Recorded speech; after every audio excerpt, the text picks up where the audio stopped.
Pendant les années 1700, les marchands européens développent de nombreux échanges commerciaux entre l'Europe et ses colonies. C'est la première mondialisation.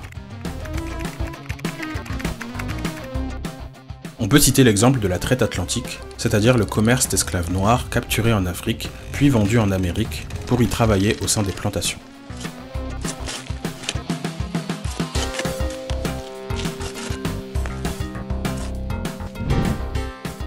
Au XVIIIe siècle, les intellectuels européens appelés Lumière font beaucoup progresser les sciences et commencent à critiquer, à remettre en question l'organisation des sociétés européennes. Ils réclament plus d'égalité, de liberté et rejettent le pouvoir absolu des souverains d'Europe. Grâce aux livres, aux journaux et aux salons, ils diffusent leurs idées dans toute l'Europe. Dès 1789, les représentants des Français appelés députés annoncent que désormais en France, tout le monde naît égal et qu'il n'y a plus de privilégiés. Puis, en 1792, les députés créent la Première République. Il n'y a plus de roi en France, et les hommes français peuvent enfin voter, être écoutés et exprimer leurs opinions. En 1799, le général Napoléon Bonaparte prend le pouvoir, se fait sacrer empereur en 1804, puis se lance à la conquête de l'Europe, mais il est finalement battu en 1814. Au cours des années 1800, les Européens apprennent à utiliser l'énergie du charbon, du pétrole et de l'électricité. C'est la révolution industrielle.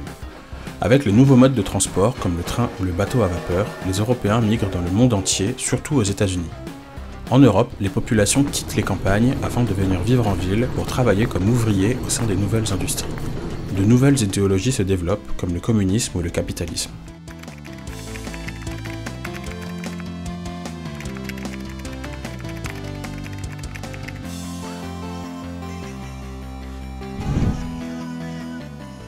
À partir des années 1870, les Européens se lancent à la conquête de territoires, de colonies en Afrique et en Asie. Souvent, la conquête se fait par la guerre, et en 1914, le Royaume-Uni et la France possèdent les deux plus grands empires coloniaux. Au sein de la colonie, les Européens dominent et exploitent les indigènes, et ils y diffusent aussi leur culture et leur religion. En 1814, les rois reviennent au pouvoir en France après la Révolution. C'est la Restauration. Sous la Restauration, seuls les plus riches français votent, on parle de suffrage censitaire. En 1848, une nouvelle révolution installe la Deuxième République, dans laquelle tous les hommes adultes peuvent voter, c'est le suffrage universel masculin. En 1852, Louis-Napoléon Bonaparte installe le Second Empire jusqu'en 1870.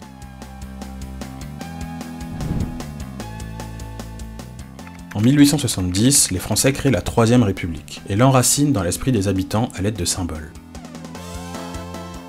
Malgré les nombreuses crises qui la menacent, la Troisième République se maintient. En 1914, la Troisième République lance la France dans la Première Guerre mondiale. Pendant les années 1800, la femme est considérée comme inférieure à l'homme, et la loi lui impose d'être soumise à son mari. Cependant, tout au long du XIXe siècle, les premières féministes comme Hubertine Auclair revendiquent davantage de liberté et d'égalité, notamment en termes de vote féminin.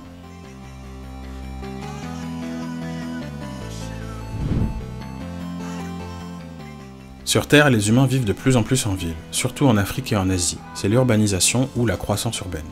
Une ville comprend généralement un centre-ville dans lequel on trouve les emplois et services, ainsi que des périphéries, principalement pour le logement. Les villes connaissent des évolutions comme l'étalement urbain ou le développement des bidonvilles dans les pays précaires.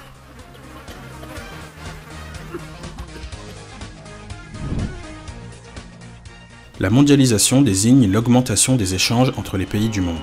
Pour qu'une ville se développe et s'enrichisse, elle doit être insérée dans la mondialisation, c'est-à-dire réaliser des échanges avec le reste du monde, comme Paris, New York ou Tokyo par exemple. Mais beaucoup d'autres villes restent en marge de cette mondialisation.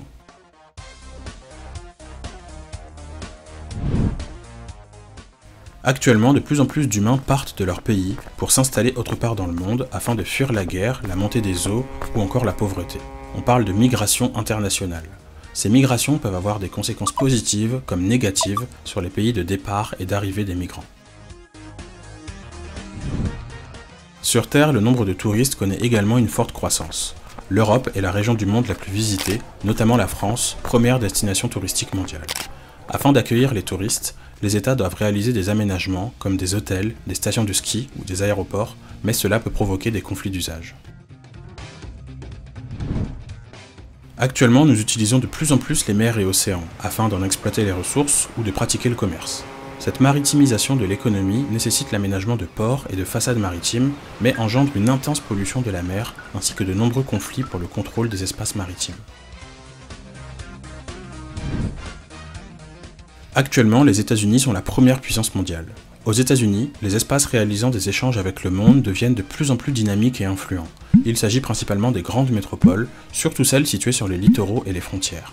Mais les régions qui restent en marge des échanges et de la mondialisation connaissent un dynamisme moindre, voire parfois un déclin. Cette concentration des richesses au sein des grandes métropoles, ça s'appelle la métropolisation du territoire.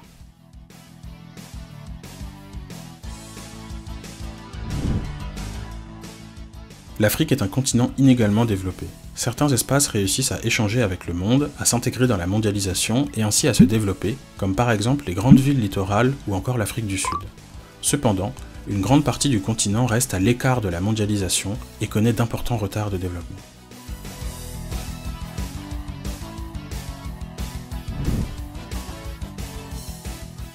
Il existe des règles morales, c'est l'éthique. Par exemple, il est important de tolérer la différence comme la pratique d'une autre religion que la nôtre. En France, il existe aussi des lois, à savoir des règles conçues par la collectivité, que nous sommes obligés de respecter, sous peine d'être sanctionnés par la justice. En France, le mot liberté de la devise signifie que nous pouvons faire ce que nous voulons tant que ça ne nuit pas aux autres. Par exemple, nous pouvons exprimer l'opinion que nous souhaitons, tant que ça ne blesse personne. C'est depuis 1789 et la Révolution française que cette notion fait partie des valeurs de la France. En France, les droits que nous possédons sont le fruit de longues luttes menées par des citoyens et des citoyennes engagés, c'est-à-dire désirant faire avancer la société, comme par exemple la lutte des suffragettes pour l'obtention du droit de vote féminin. En tant que citoyens, nous avons tous et toutes le devoir moral de mener des actions engagées.